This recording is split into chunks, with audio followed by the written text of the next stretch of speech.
Reconciliation is a human construction that doesn't survive reality.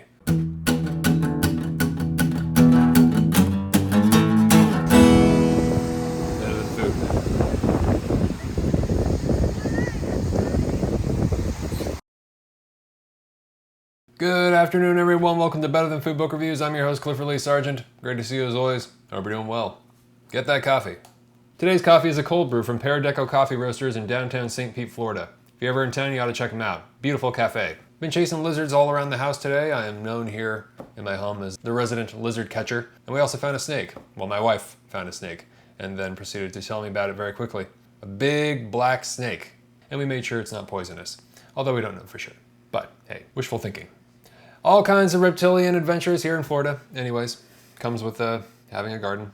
An enormous thank you to Kelsey Manning at Knopf, who put me on the advanced reading copy list for Cormac McCarthy's new books, The Passenger and Stella Maris. It was very cool to receive these, and I deeply appreciate it. Thank you so much. To you young authors out there, if you're going to pay attention to one author, one living author, this is your man. It has been 16 years since the greatest living fiction author, Cormac McCarthy, published a book. The last was The Road in 2006. And as a matter of fact, this is the best book that's been published in 16 years. Imagine that. Today is Cormac McCarthy's The Passenger, just published this year in 2022. What they're calling the coda to this novel, the second half of the story, is being published in December, but I have my copy right here, and I can't wait to read it. Although, you know what, I'm really sad actually because it's shorter. So let's talk about that. This is the first book I've read for quite some time, since I can remember, wherein I didn't want it to end. I distinctly recall looking at Stella Maris after I finished The Passenger and thinking, damn, it's too short. Cormac McCarthy is an American author who, of course, on this channel especially needs no introduction. He has written this book at a considerably advanced age, but with the soul of a young man. Maybe no surprise because he started it in the 80s. So he was considerably younger when he started it. And that's when the book takes place, in the 80s. He's written a better book from a young man's point of view than any modern young man, any other modern young author. He's 89 years old. I find this extremely encouraging as far as the kind of longevity possibilities for authors going down the road, into the future from now on. He's kind of set the record for, this has got to be, this has to be a record for most, I don't know what you would call it, most virile book from an old author. It's incredible, it's we'll get into it. This is a story set in the early 80s about a man named Bobby Western. Youngish guy, I think he's approaching 40, if I'm not mistaken, 30s, maybe later 30s. When we meet him, he's a salvage diver in New Orleans, in NOLA. And he works all kinds of jobs. He's also, at one point in the book, he's working on an oil rig off the coast of Pensacola, which is not too far away. That's in the curve over there, the top of Florida. I always wanted to visit Pensacola. I heard it's really nice. In the beginning of the book, there's a plane crash, and he's underwater in the middle of the night, entering, the body of this plane, this smallish plane with floating corpses. Now, there are supposed to be 10 of them. There are 9, but the plane has not been unsealed, right? And I think the box with the plane's navigation history is missing, so the plot thickens. Not long after this dive, Bobby realizes he's being followed. There are some people looking for him. He doesn't exactly know who, but he basically decides it doesn't matter. There are certain people who are part of certain organizations, TBD, who want to know if he knows something, basically. But first, really quick, today's video is sponsored by FlexiSpot. Look at this thing. This is the most beautiful standing desk I have ever had. This is a bamboo top standing desk. This is the FlexiSpot Pro Plus standing desk E7. I even got a drawer now. They were kind enough to send me a drawer, which you can just attach to the bottom here.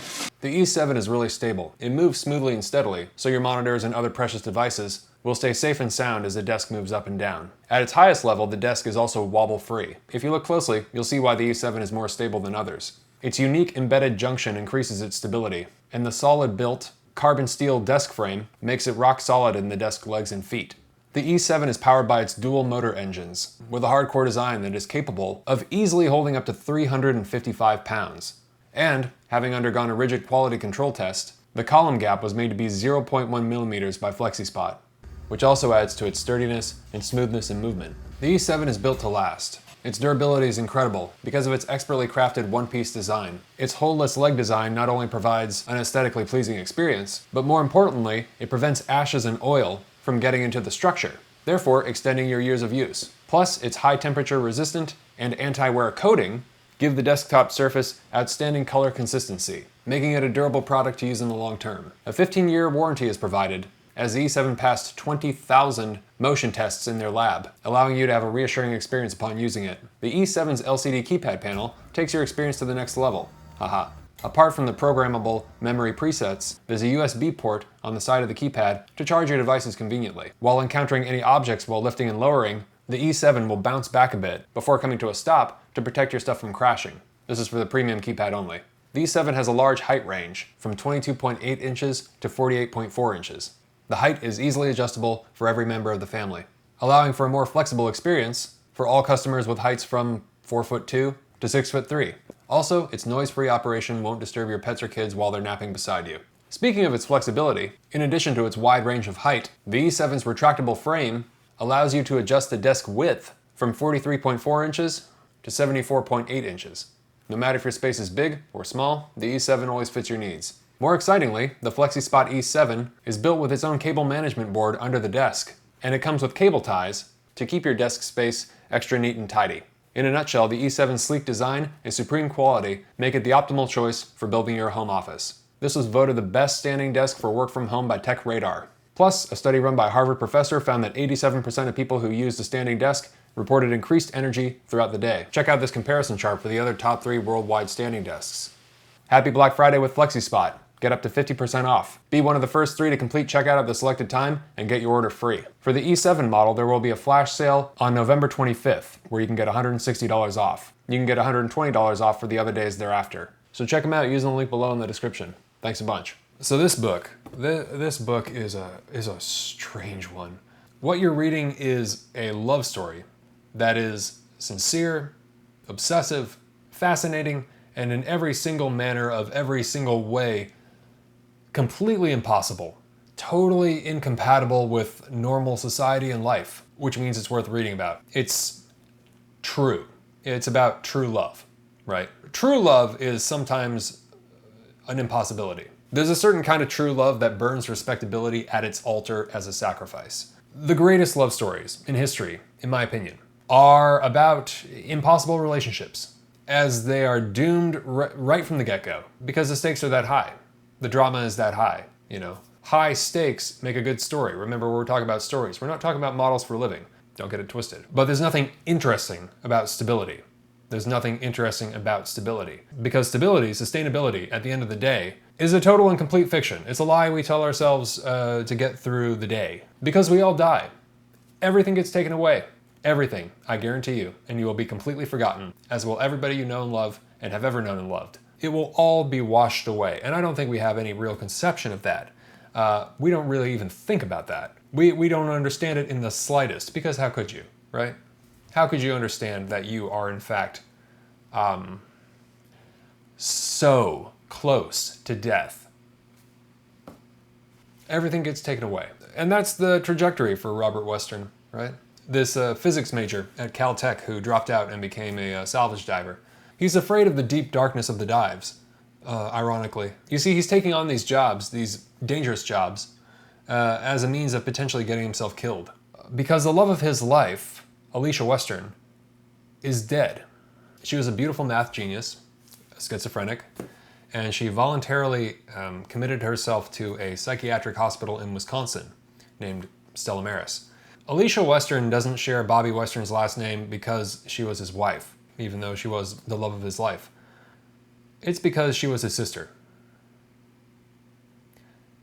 And these siblings, their father was one of the men who created the atomic bomb. Shockingly little drama in this one, as you can see. So, the passenger refers to both the missing passenger in the plane, as well as Bobby's travels all over the place, going from America to Paris and racing cars, from driving to Tennessee from New Orleans in a 1973 Maserati Bora, to taking a job on an oil rig off the coast of Pensacola, to racing cars in Paris in 1969, where he'd rendezvous with Alicia. I mean, if you're a travel junkie, this is definitely a novel for you. It's not the shortest thing, but it definitely reads as fast as a novella, which is both pleasing, but also kind of excruciating if you happen to enjoy it, you know? As you know, it's quickly coming to an end. Yeah, the end. That's the end. That's what this book is about. The end of everything. Including its author's life, I think. I suspect. The nearing of eternity and the impossibility of reconciliation. Yeah. Of reconciling anything and everything. My money has it, nothing is reconciled by the end of all of our lives. No matter how much you want to say it is, or pretend it is, nothing is reconciled. There's no rhyme or reason to any of our lives, ultimately, right? Reconciliation is a human construction that doesn't survive reality. McCarthy knows this. I think I know this. I'm working on it. I'm letting it sink in. It's what I love about reading his books. You know, McCarthy is concerned with the things that I'm concerned about, more than most authors, more than any other living author, you know. Yeah, more than any other living author. I think I can safely say that. Our tastes are very different. Not always, but our lived experience obviously is very different because of the age. But there are some things that are completely timeless, and a lot of them show up in this book. This is one of the most timeless books I've read. He's more intelligent than I could ever hope to be, and places a higher value, I think, it seems, on intelligence than I do. Perhaps because I'm not as intelligent. But our questions are the same, is what I'm getting to. That's what I'm getting to. Our questions are the same. They remain the same. And it's going to be the same with many of you out there, maybe all of you. I don't know if I can form them, though, the questions, yet. I think reading his books will articulate them better than I can at this moment in time. I hope to do something to, anyways, you know.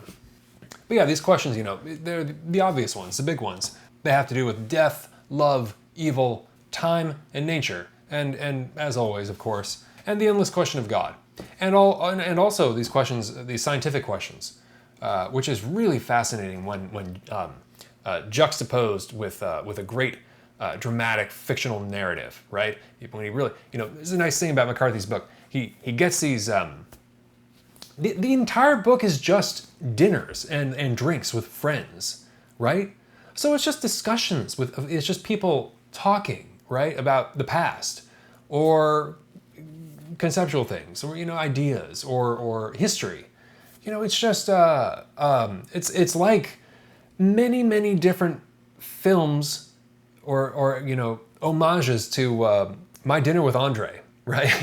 Except there's actually a cohesive, very dark story underlying the whole thing, underlying all these meals and drinks, with little snippets of action in the book. That's basically the construction of the book, if my memory serves me. But that's great because I mean that's like that's where all the interesting stuff happens in life. I feel what people are always eating, you know, and then things come out of people's mouths. And well, that sounds weird. Anyways, and the addition for this book, which I think is probably being discussed a lot, is the science thing, the scientific questions, the physics questions that, you know, because McCarthy famously, or it's well known at least, you know, he started spending a lot of time at the Santa Fe Institute in Santa Fe, New Mexico, where like all these these really brilliant people hang out and talk about brilliant, amazing ideas, and these talks are given, and it's kind of a hub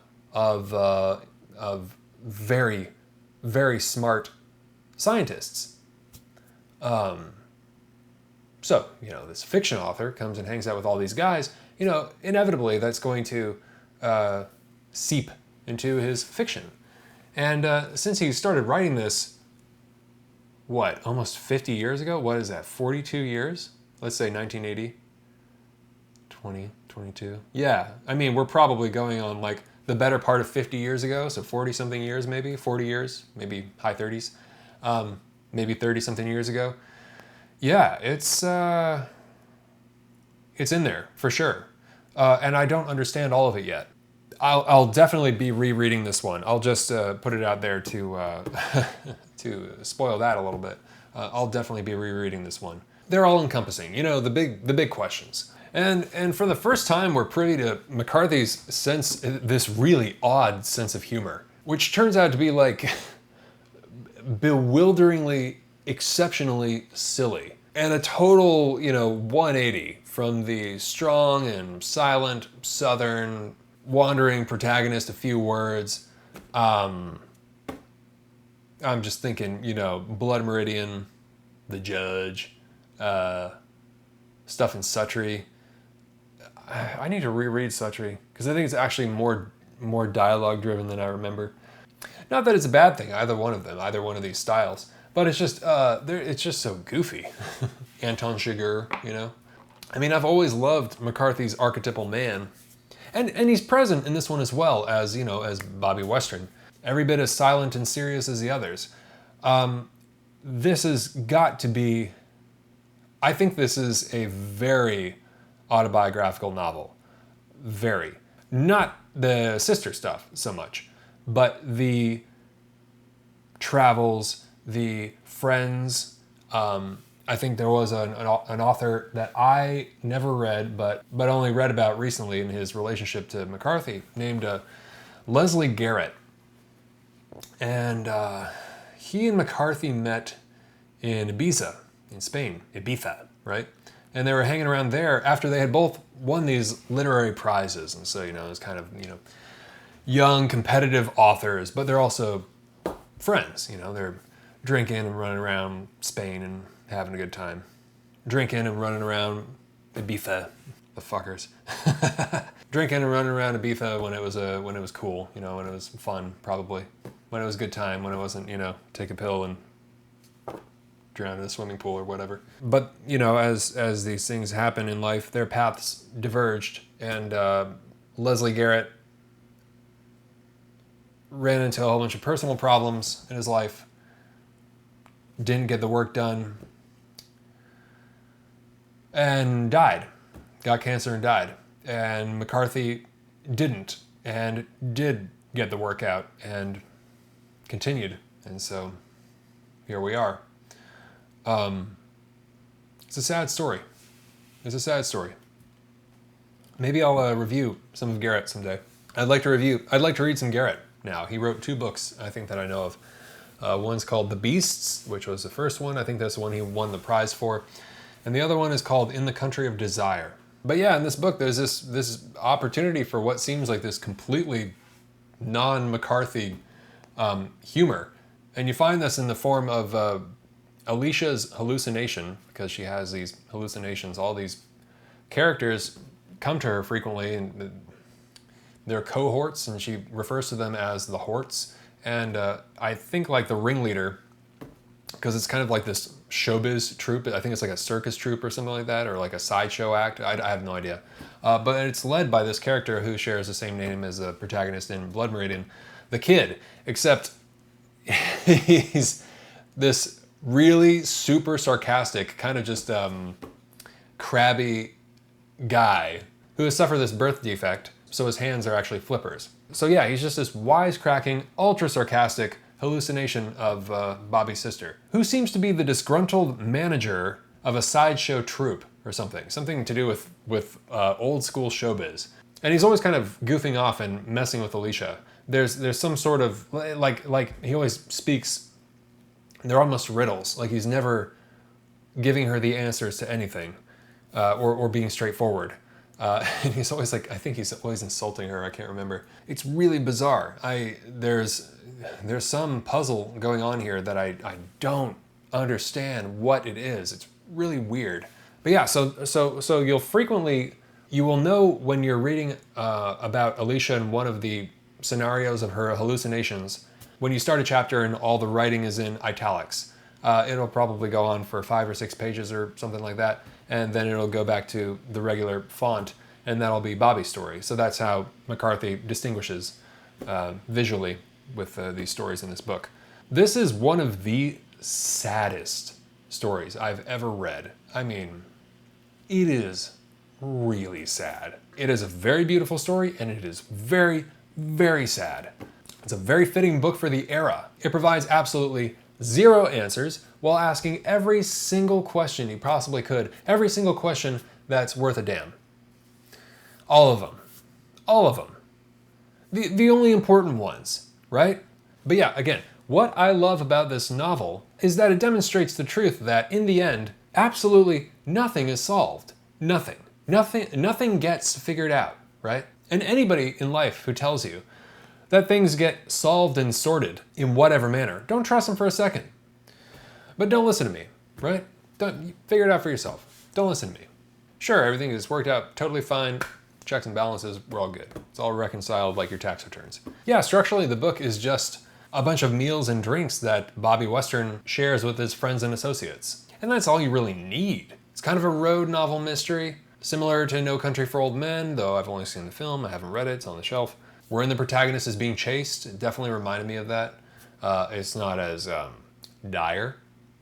They're not trying to kill him, yet at least, which is very interesting. Bobby's wanted by the law for what he has no clue, and neither do we, and they won't tell him. But whatever it is, he's fucked.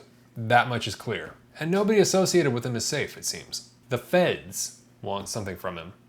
Or they just want him. He's somehow a liability.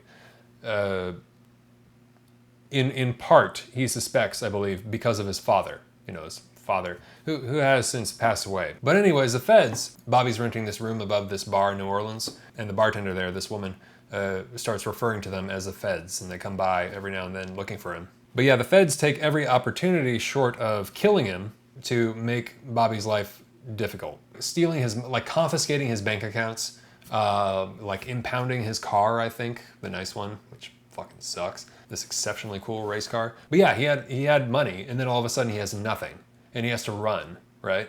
So broke and totally lost, he goes into hiding with one destination in mind, which is Stella Maris, the psychiatric hospital in Wisconsin where Alicia was staying, because he suspects that there's something there waiting for him that might help him for the time being. There's so much of a lived life in this novel, it's overwhelming, frankly, because it's not showing off writing-wise, in the slightest, really.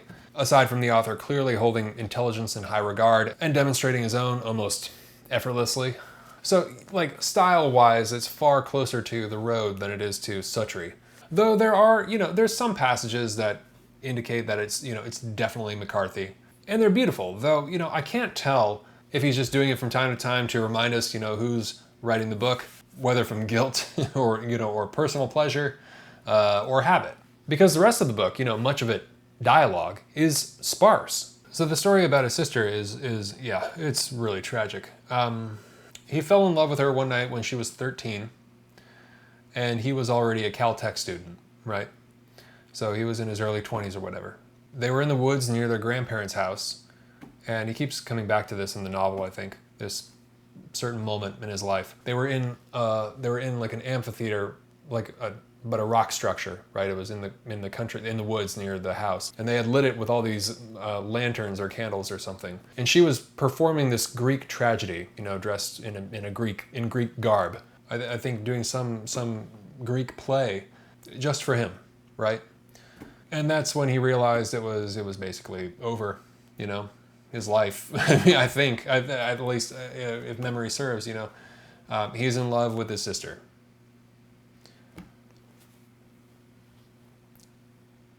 There's no better definition of doomed, that's it, right? This has got to be one of the most iconic McCarthy, stylistically passages in the whole book. In his dreams of her, she wore at times a smile he tried to remember, and she would say to him almost in a chant words he could scarcely follow. He knew that her lovely face would soon exist nowhere save in his memories and in his dreams. And soon after that, nowhere at all. She came half nude and trailing sarcenet, or perhaps just her Grecian sheeting crossing a stone stage in the smoking foot lamps, or she would push back the cowl of her robe and her blonde hair would fall about her face as she bent to him where he lay in the damp and clammy sheets and whispered to him, "I'd have been your shadow lane.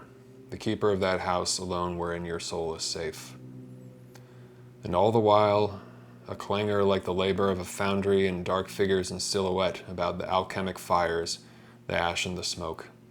The floor lay littered with the stillborn forms of their efforts, and still they labored on, the raw, half-sentient mud quivering red in the autoclave.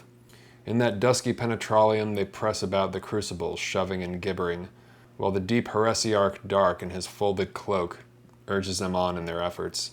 And then what thing unspeakable is this raised, dripping up through crust and calyx from what hellish marinade? He woke sweating and switched on the bed lamp and swung his feet to the floor and sat with his face in his hands.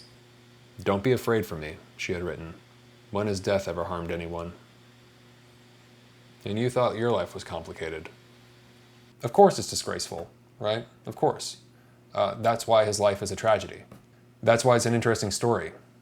Because he didn't choose it. Sometimes things are given to a person that don't, that are absolutely not in their best interest for survival or for assimilating into society or morality or the dogma of a religion or whatever. That's when literature happens. That's when you know you have the material for a good story, basically. When there's conflict. And Bobby Western and his life, his history, his family, is in every definition of the word conflict. The epitome of conflict. Though in love with each other, according to him, at least in this book, they never slept together. So though they weren't physically intimate, their love for each other still seems to have ruined their lives. I don't know if it's like an intelligent person thing, because once you get to like this level, it just occurred to me right now as I'm shooting this, like once you get to that level of intelligence, once you get to the level of intelligence that his sister is, because she's even smarter than him, and he's fucking brilliant for one, right? This dude is resourceful, really, really high IQ. She is even higher. She is 1% of the 1%, right? She's crazy smart. She's a prodigy, but that's an understatement. I mean, yeah, she was like attending the University of Chicago or something when she was like 13. Like math prodigy is an understatement, that kind of thing. I mean, the way she thinks, as it's written in the book, she has to struggle to dumb down her process in order to explain it to other people. Things that she just does naturally, right? Things that she does without thinking. So once you get to that circle, you know, that level, your options for a partner, for somebody to actually be on your same level, are nil. You know, this is why they say, you know, a lot of, at least I think it's probably true, a lot of really high performing, really intelligent people are lonely. I mean, it's that cliche thing, right? It's lonely at the top. Yeah, of course that doesn't explain the whole thing, but it just occurred to me that is interesting, and it kind of just adds more pressure to the whole saga. So were they doomed from the get-go? Was it something to do with their father and the bomb? Because their dad is responsible for basically potentially ending the world. You know, that was sort of the next step in history. Here we are. We're still worried about it. It's led to things that are even worse for all of us. We can't see it, but it's there. That must have contributed in some fashion to their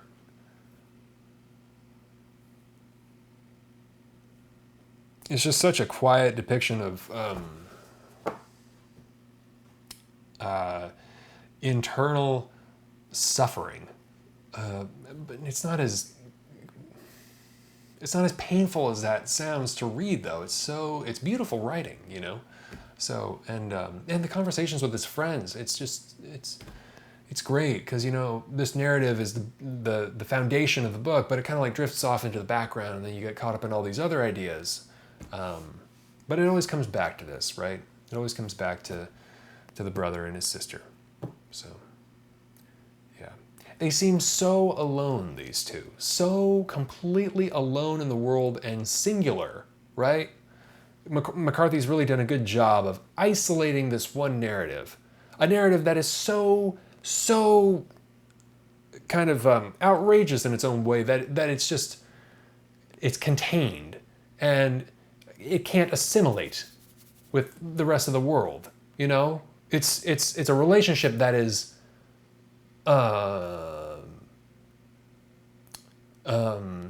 it's against society in a way.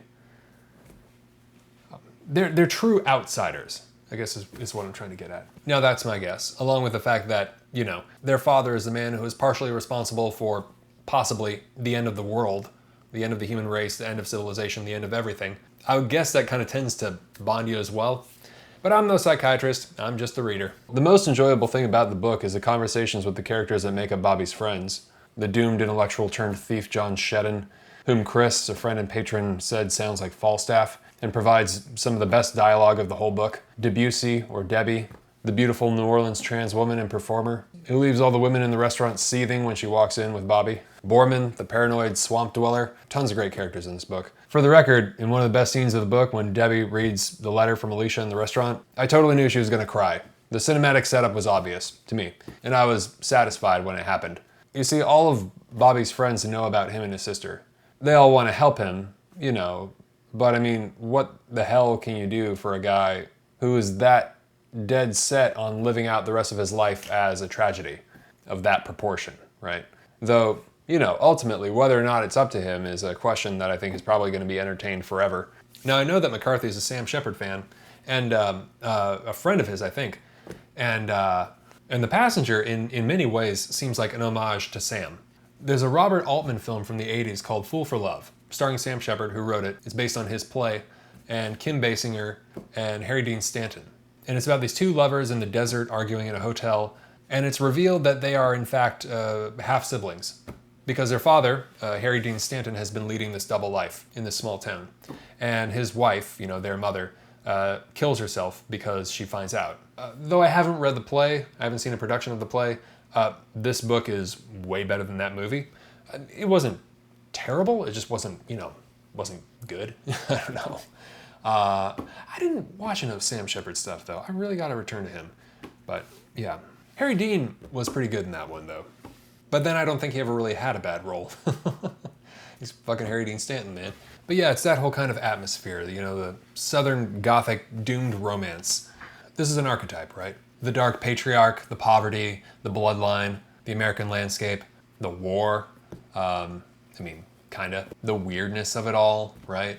The unfathomable, grotesque nature of life itself in all its incomprehensibility and stunning, gorgeous, sick wonder. Reminds you immediately, at least it reminds me, of Absalom. Yeah, another great novel. Great with the same themes, basically.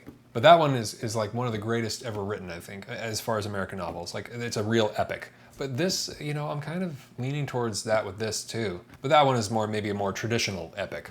And sure enough, you know, McCarthy is a Faulknerian through and through, right? Him and Melville are the big influences on him, I think, and Joyce. But he really doesn't show that off in the prose of this one, right? Except for a sentence here and there, like I said, just to remind you who's driving this car, you know what I mean? And a beautiful car it is. I want to drive a 1973 Maserati, man. Another thing that McCarthy prioritizes or admires, you know, aside from intelligence, although it's a kind of intelligence, is resourcefulness. You know, kind of like in the you know, outdoorsman type resourcefulness. A very boots on the ground, masculine kind of resourcefulness that you find in The Road and Blood Meridian. Think of the scene where they piss in the ash of the volcano to create the gunpowder on the fly to shoot the oncoming tribe that's coming to kill them.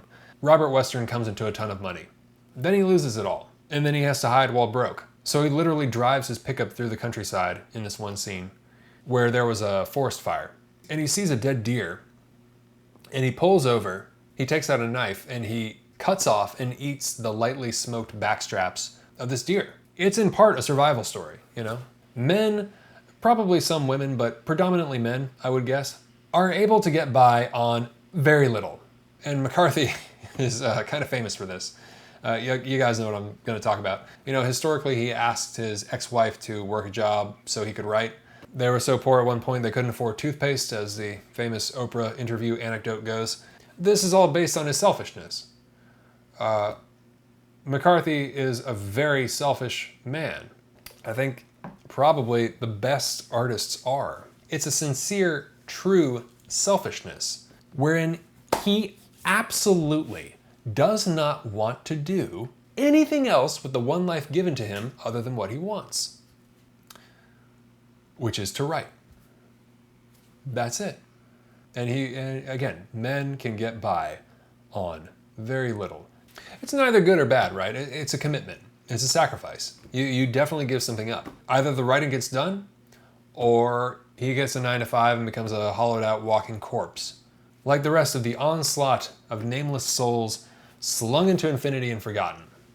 It ain't luck. He's the best American author. Well, to be fair, we'll all be forgotten. No trace of us will remain, internet or not, and fast in the scheme of things, let's not kid ourselves. But then, the ones who didn't do anything, just a little bit quicker.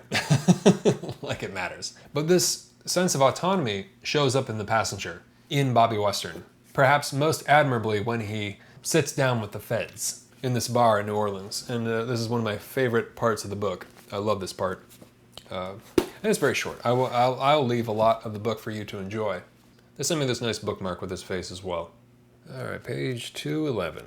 This is just a back and forth with the Fez and Bobby. It's not long. I just want to read you this line. We're just here to do our job, Mr. Western. All right. You don't know who we are. I don't care who you are. And why is that? Good guys, bad guys. You're all the same guys. Are we now? You are now. I think we should go someplace else. I'm not going anywhere with you. I think you know that. Are you some sort of fanatic, Mr. Western? Yes, I suppose you could say that. I actually believe that my person belongs to me. I doubt that sits well with chaps such as yourselves. Is it better than food? Hell yeah, man. It's one of the best things I've read this year. It's probably going to be the best book I've read this year. Maybe not, but it's possible. It's very fucking good. So what did I dislike about it? Nothing. I mean, just a weird, the humor with the kid, the hallucinations was odd. I think they said it might actually be the same character as the kid from Blood Meridian. I think his deformity was from thalidomide. There was this whole big controversy over this drug that caused a bunch of birth defects. I think they refer to him as the thalidomide kid. It's tough to say. I really cannot wait to get to Stella Maris, but I also kind of just want to put it off for as long as possible because I really like reading about Bobby Western. I don't know, he's just a great character. There's just so much of McCarthy himself in there, so it's just reading it is like reading his memoir in part, Maybe it's not as good as Blood Meridian, but it's good. It's excellent. It's way better, in my opinion, than The Road. For sure. I'll take this over The Road any day. In some ways it is as completely apocalyptic as The Road, But The Road was more depressing somehow. Maybe because of the violence, I don't know. But this is, it's not depressing, it just quietly and solemnly annihilates all hope for reconciliation. It's like an explosion that signifies the end of the world, but it's beautiful. Coffee time. Those of you who are new, I take all of the names of the patrons on Patreon who have donated $5 or more per video to the show. I place their names in this jar, I pull out a name for every review, and whoever's name I pull out is sent a hard copy of the book I'm reviewing, plus a bag of coffee, roasted by yours truly. Currently, the coffee is in Myanmar and it's delicious. It's a real crowd pleaser, I love it. If you'd like to get in on that and help support the show, you can click on the link below or go to patreon.com/books are better than food and donate $5 or more per video, and I sincerely appreciate it. And there's some more stuff listed below that you get if you donate $1 or more. Thank you so much for your help. It keeps this whole thing going. Thank you very much to all the patrons, and best of luck. Okay, here we go. And unfortunately, I'm sorry, I'm gonna have to get you a regular copy of The Passenger. The ARC is kind of special to me, because, KW. Thank you very much, KW. I sincerely appreciate it. You're going to receive The Passenger by Cormac McCarthy, plus a bag of delicious coffee, roasted by yours truly. And I'll be with both. Thanks a bunch. Well, that's all I've got for you today. Please subscribe if you haven't already, and hit the thumbs up if you enjoyed this, and always remember, bring a book wherever you go. And be sure to look for part 2 coming in December. Great to see you as always. Take care of yourselves. Have a good night. Talk to you soon. Ciao.